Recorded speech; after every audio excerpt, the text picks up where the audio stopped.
Ladies and gentlemen, it's that time again. Welcome to another broadcast of the Now Generation Radio broadcast. Coming to you live with issues of today and tomorrow with our youth of this generation, featuring our hostess, Evangelist Shakera Graham. Greetings out there to everybody in Radio Land. This is the day that the Lord has made. We will rejoice and be glad in it. My name is Shakera Graham, and I'll be your host on today for Now Generation. I'm super excited about this interview and the music that we're going to share. We want you to be encouraged and excited. So do us a favor. Text somebody, message them, let them know that Now Generation is on the air. You'll be blessed by it, and we're just so glad to share some inspiration, information, and music on today. I want to share a song with you. It was actually our first anthem with Now Generation. I want to say around 2009, although we got started in 2004. But 2009 is when we began to revamp the whole focus of what we was doing. And this is one of our songs. The name of this song is called Champion, and it's by Jonathan Nelson featuring Purpose.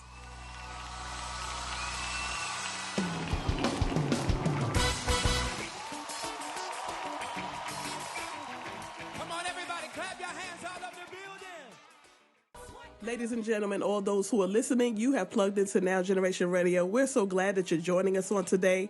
My name is Shakera Graham. For those who are plugging in, I'm super excited. I have a special guest here with me today. He's no stranger to our county, our region, Hoke County, Rayford, North Carolina, and surrounding areas. He's definitely an asset to our community, to our children and youth. I have Coach James Major here with me today. And we're just super excited about what we're going to be talking about. This is actually our first sports show. The kids have been requesting it, so we're going to go ahead and start moving in that direction concerning sports.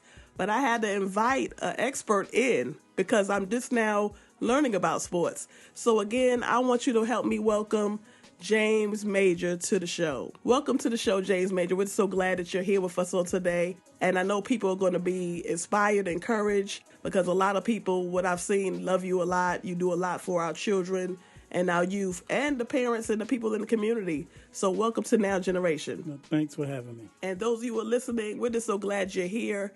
James Major, you have been teaching, not only coaching, but teaching for a while. And you've been making impact in many, many strides and generations of kids. How long have you been teaching? This is my 32nd year in Hoke County. Wow. Started in 1992, yeah. Okay. So definitely a seasoned veteran. Like I said, a great encourager to teachers, and this really has represented well in this day and time where there's such a teacher shortage. There's such a great need for teachers. It's good to see that you have weathered storms. You have stood the test of time and really are still going strong. So I just want to salute you on today for your work in teaching, and not just coaching, but also teaching. You also teach exceptional children, and I think that's phenomenal. How long have you been teaching the exceptional children as well? I initially came into Hoke County schools with the exceptional children. Probably been about 27 of those 32 years I've been, doing exceptional children's work. Wow. And those of you who are listening and you're hearing a voice that may sound familiar to you or wonder who we're talking to James Major, Coach James Major from Rayford, North Carolina, Hoke County Schools, and has been making an impact for many, many years. And we're just talking about his coaching and talking about his years in the public school and working on the behalf of kids. And we're just so excited about that. And the reason why I really think that exceptional children, an area that, needs more dedicated people to work in. But I know you have to be called to it. And so I definitely just give you a salute to that, because a lot of times people think because children have a lot of disabilities or limitations, they kind of keep them in that box. But by you being the coach, I'm sure that you have actually seen children blossom, develop to the next level. That's a huge thing to be commended for, because we need more people who have that vision for the children. For sure. Actually, one of my kids I had several years ago, he's playing professional football right now.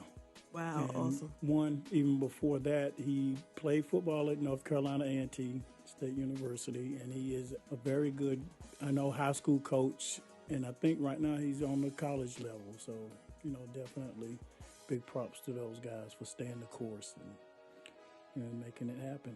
Awesome. And for those of you who are listening, we're hearing from Coach James Major in the studio with us. This is our first sports show.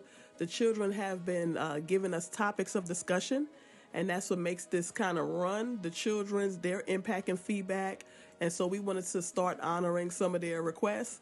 But of course, we had to find some expertise Right because, now. like I said, I'm just now learning about sports, and so I'm just in the community searching for powerful resources and people who represent well. We're just so glad that you're actually here with us on today. But definitely, we're going to come to another song. The name of the song is called You Will Win, and it's by Jacqueline Carr. So be encouraged because you will win whatever you're doing. We're talking about sports on today, but we want you to win at life. And one thing that we wanted to share with the young people that through sports, you will learn many, many skills, life skills. And the whole idea in whatever you participate in is to be a winner. And those times where you're not winning and you feel like you're not winning, learn the lessons so you can bounce back and get on the track to win it again. So be encouraged by this song. This is You Will Win by Jacqueline Carr.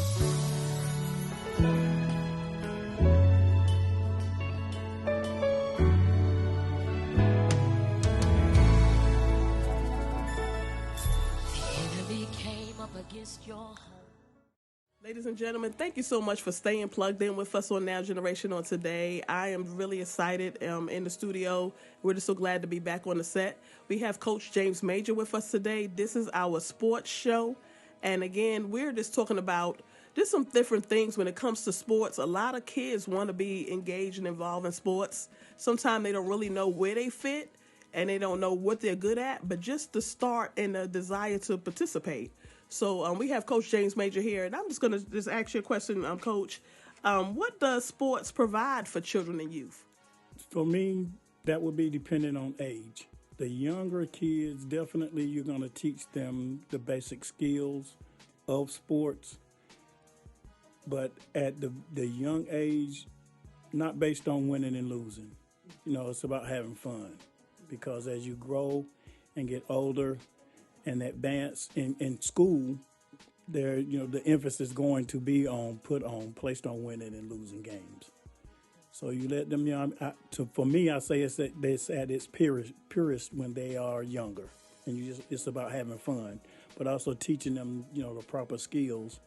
And like I said, as they get older, then it's about you get out of this what you put in it, and teaching them the work ethic. And, just the relationships that you build through sports with, the different friends that you're going to meet, along the way. That's awesome. And I think that's important, too. Like a couple of things I was getting out of what you were saying is having fun, which is coming through socialization, how to really start building relationships, healthy relationships early. Also, having fun. There's so many kids that don't know how to have fun because the way that time has gone, a lot of times they don't have the socialization because a lot of things that are good. Technology is good. Forward advancing is good, but you can't leave people out. So teaching children, I'm on the early childhood spectrum, and so I know the importance of early getting children to learn how to build and engage in healthy relationships, teach them how to share, how to work together. And so, like we say, work together, share. That may be where y'all come in with the teamwork, helping them to understand teamwork and working together. We talk to the little people, toddlers and up, about parallel play. That is setting them up to pair up with someone to work together so they're not isolated and by themselves. So I think that's great. I just really appreciate what you were saying about this early on, not putting the emphasis on winning. That'll come. Yes. But if they don't have the fundamentals, then there's no foundation. Right. Okay. Anything you want to share a little bit more about what you see, with the children? What do they get out of sports? Well, like I said, for me, like I said, for myself, because different people is going to have a different outlook and perspective on it. But just that of life skills. I heard you mention that earlier. Definitely life skills, and that you're going to get out of this what you put in it, and communication, asking questions, coach, and even as far as academics goes, teaching them, you ask your coach questions, But first, you have to learn to ask your teacher questions in the classroom because academics first. The thing is student athletes. So it's definitely you have to be about asking questions of your teachers with assignments, work you don't understand, and same thing in the gym or out on the field. You have to be about asking your coaches questions so that you'll get a better understanding and to as far as assignment completions. One additional question I was thinking too, this saying the signs of the time and how things are quickly moving forward in the technological age. How has social media affected your ability to reach the ones who want to play sports? It's really made it difficult in some cases because one of the things I ask my guys is, how much time do you spend on social media? And I've heard anywhere from 30 minutes because of parents not allowing them any more than that, and some as much as 5 hours. And with that, I asked them, how good are you with these, playing video games or being on, social media? Real good. I say, okay, well, just think if the same amount of time that you put into your video games, if you put it into working on your basketball skills or your football skills or your baseball skills, how good would you be? Because I always make it a point of asking my kids, what do you want from this? How good do you want to be? And of course, it's always about that, the ultimate level, being a professional athlete. And getting them to understand it takes work. It's not given just, you see these guys on TV. It's work. It's hard work. So, but it's a good tool for being able to go on YouTube and other different places to pull up videos that you can use to help with your skills. But of course, with a lot of kids, for them, that'll be a waste of time and I can be, playing my game.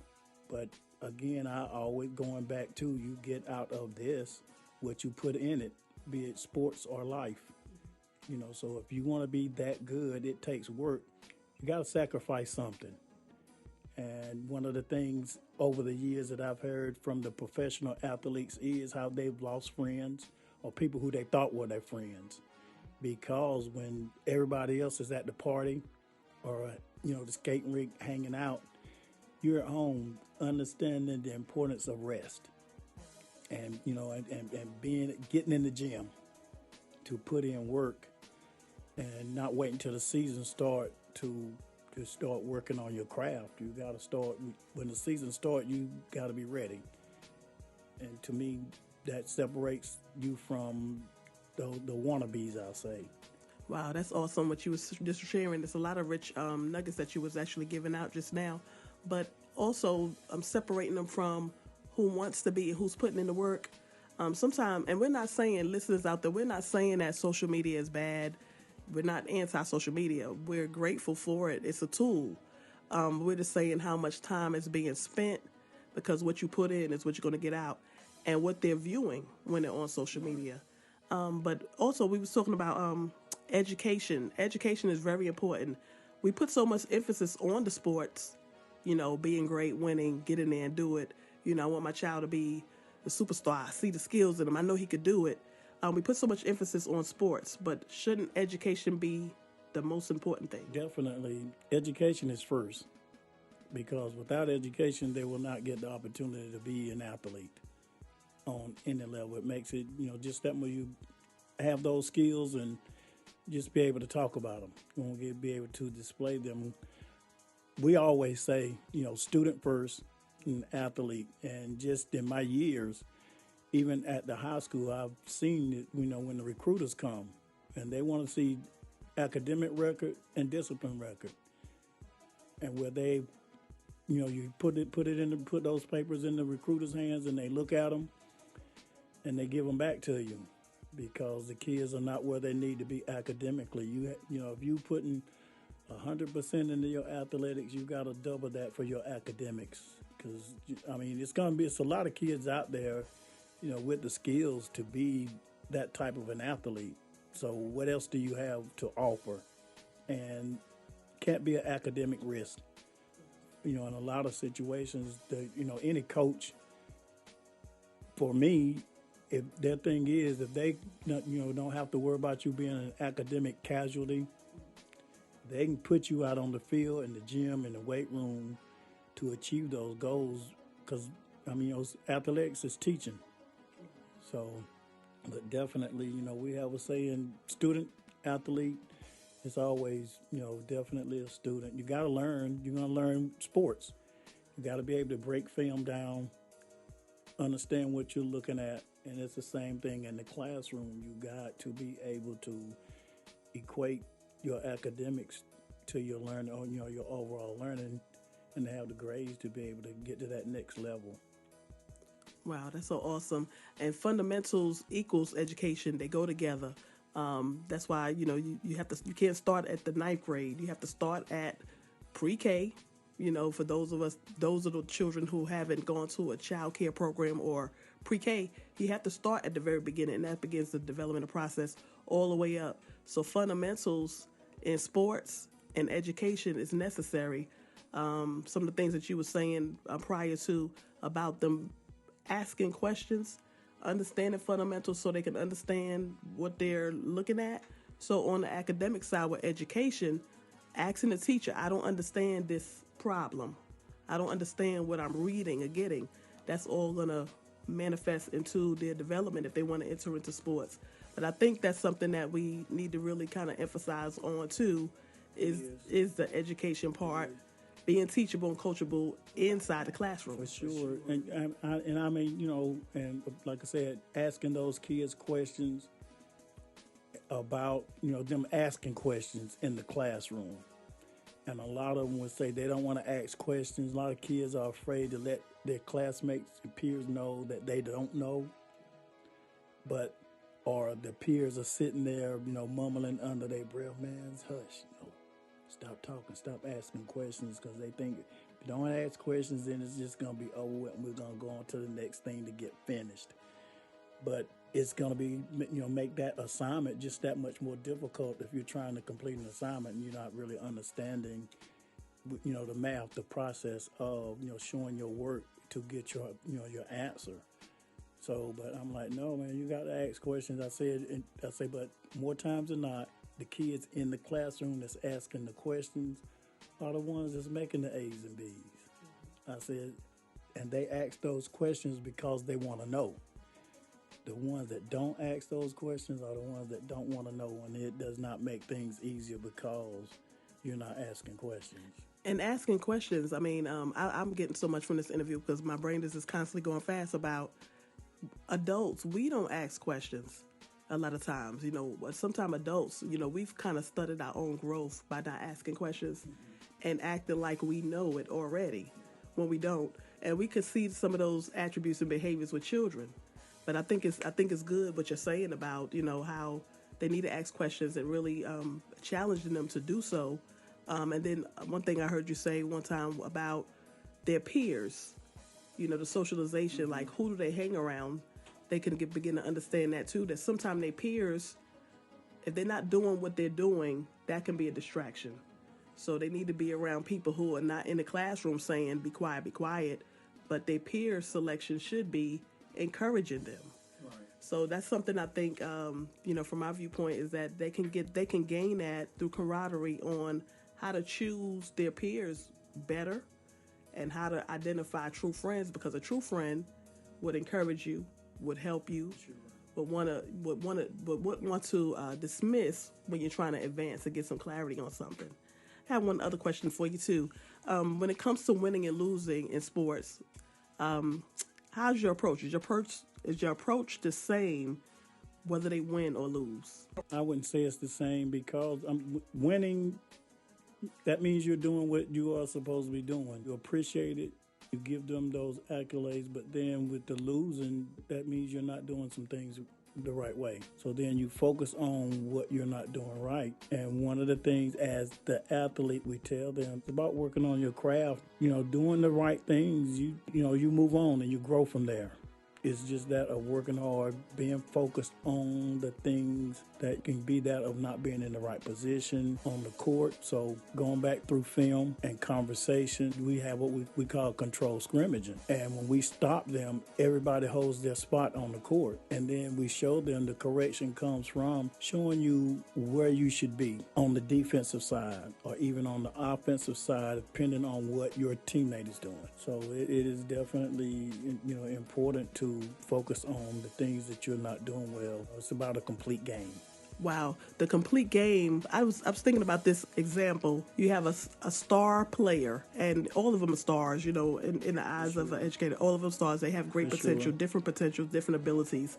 But the one on the team that usually carries the team, that's usually making the points and scores, say they have an off season or they're having an off time, they're not doing their best. Maybe they may have got hurt or they're just not doing their best academically. So that's kind of like bringing them down and their spirit about, and they're showing up on the court or on the field. Like, how do you bring them back? What are some things that you do to encourage them? And is that an opportunity where the other ones can kind of step up and share maybe some of your experiences on that? Well, with that, the star player is going to be coached harder than anybody else. When the other kids see that you will coach him and get on him, when if he's not working hard enough in practice or he's not playing hard enough in the game, and they see that you are going to get on him, it makes it easy to coach those other guys. And for that star player, I tell them the team is as good as the one that we figure that we say that does not have those skills to be one of the better players. So as the star player, more times than not, when we're doing team drills, we always pair them up with that kid. Teach him, help him to become better, show him what it is that you do to be in the position you're in. So he is definitely going to be one of the teachers on the court.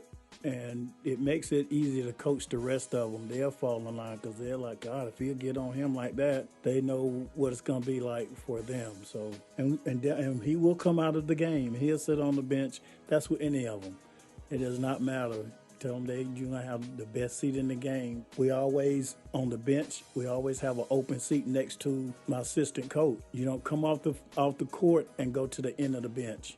You come and you sit there, and then there's going to be dialogue between you and the coach, and we're going to finding out what it is you see. Give us, let us know what's going on and why you are having the problems that you're having. Sometimes it means going into the coach's office and having a one-on-one sit-down and find out what's going on, because these kids, they have things going on that they may not want to talk about in front of peers or teammates. And that's awesome. And those of you who are just now plugging in or hearing the voice, you're hearing from Coach James Major, and you were talking about they're beginning to learn about team, because in this society it seems like that's a challenge, period. Understand the team, whether it's in school, for the adults who are listening, in the workplace. Some of your challenges are on the workplace. It's individualized. There's no teamwork. Teamwork makes the dream work. We have a lot of cute sayings, but actually implementing them and getting the benefit out of them. So talk about this, how you're getting them from the individual to the team approach. Well, like I said, that just put them in those situations. A lot of the things that we do, we sit and we're watching team videos and just being constant with making sure they understand. It's just certain drills you can do. You put them out there by themselves, okay, against a team, and let's see what you do. And then we'll put other guys out there with them and to get them to understand. Now do you see how much easier it is when you have Everybody's working together. Right. Doing their part. So, and that's basically it. Everybody has a part to play. You understand what it is you do. If defense is your game, then focus on, but not telling them not to. The opportunity comes for them to shoot, because most kids, that's their focus. It's easier to teach offense than it is defense, and kids don't understand defense as the want and the desire to stop the other team. You got to want to play defense. That's effort. That's effort. So if you're out there with no effort, it's going to be hard. It's going to show. Yeah, for sure. One other question too, how important, we talked about this a little bit, how important is being teachable and coachable for any sport? Very important. Very important. Like right now, I'm middle school coach. And at that age, if you're out there thinking that you know it all and coach can't teach you, show you what to do, then there's not going to be any growth as you get older, and you won't be prepared for the next level. You have to get the work that you put in, and like you say, and that of being coachable and teachable and willing to learn, wanting to learn, to help get yourself there. Wow. And I know we're talking about sports, but that question is so important to me because I see a lot of people just in life, period. I challenge myself to be an ever increasing learner, never to get stuck or stale, stagnant, and something that I challenge myself about, saying, I know. You don't know everything. For sure. I mean, even myself as a coach, you know, my assistant coaches, I mean, I've been in situations with other coaches who everything, you know, they wanted to control everything, they wanted to do everything. But one of the things I do as a coach, I allow my assistant coach, he run practice. I go and when he come in, I ask him, what am I doing today? Tell me what am I doing today? It's on you. To keep, again, you know, to keep my coach engaged. He even coach games. And I'll sit there, now I'm the guy on the bench, and I'm telling him what I see. If it's, you know, during a timeout, kids are coming off the court. If it's one of my players I want to talk to individual, I'll be like, Coach, get that group. And I'll get, you know, I got this guy here. Or if it's a kid that he really has a connection to, I'll be like, Coach, get him, and I'll get this group over here. So as to keep everybody engaged in what's going on, and we even do that with the players. Like I said earlier, we ask them, tell us what you see out there on the court, what's going on, even at practice. Tell us what you are seeing out there, and their opinion matters, as you know, and then we can make the correction. What do you enjoy most about coaching? The relationships that I've built over the years. Definitely you know, I mean, it just makes me smile and definitely brings joy to my heart to know, because a lot of my guys, I see, you know, they've gone on and they're adults, and we talk, and I mean, it just means this question, I mean, it just means a lot to me, and like I said, and what they're doing now matters, and just that of knowing that they are doing good, and even now, you know, some of them are called with questions, or if I hadn't seen them in a while, they'll ask, Coach, what's your phone number? And I tell them, God, you had that phone number, the same phone number when I was in school. Yeah, so, you know, you can always find me. And the one thing I tell them is this: you're always my guy. I don't care where you go, what you do. You're going to be my guy to the day, you know, we're not here anymore. Awesome. So continual relationships that were built and continuing them on after they leave the school and become adults. They start having kids. So that's direct impact continually. And I definitely salute you for this, your work, your impact, your encouragement. Just the work you do is important for our generations to come. So I salute you. Keep doing what you're doing. Continue to be blessed and continue to keep impacting. Thank you for coming to Now Generation. All right, thank you for asking me. Thank you so much for plugging into Now Generation. Thank you for being with us in the studio. We're just so glad that we were able to share with you on today. Just want to leave a quick prayer for those who are listening that are going through a very difficult time with your children. If you don't know what to do with the children, they have a lot of idle time. Get them involved in some extracurricular activities. Sports is a good ministry vehicle to get them plugged in, to get them impacted in a positive way with positive people. But we just want to pray for this generation, the ones who have idle time, the ones who get in trouble and get easily influenced, the ones who don't have their own identity yet and they struggle with peer pressure. We want to pray for them, that they get around the right crowd, the right people, they get on the right track to be impacted, and let their gifts and abilities be cultivated in a positive way. And we thank you so much for what God's going to do in the lives of your family, your children, and your youth. In Jesus' name, amen. To a Now Generation experience. Hope to see you at the same station, same time, same place next week. Peace and love.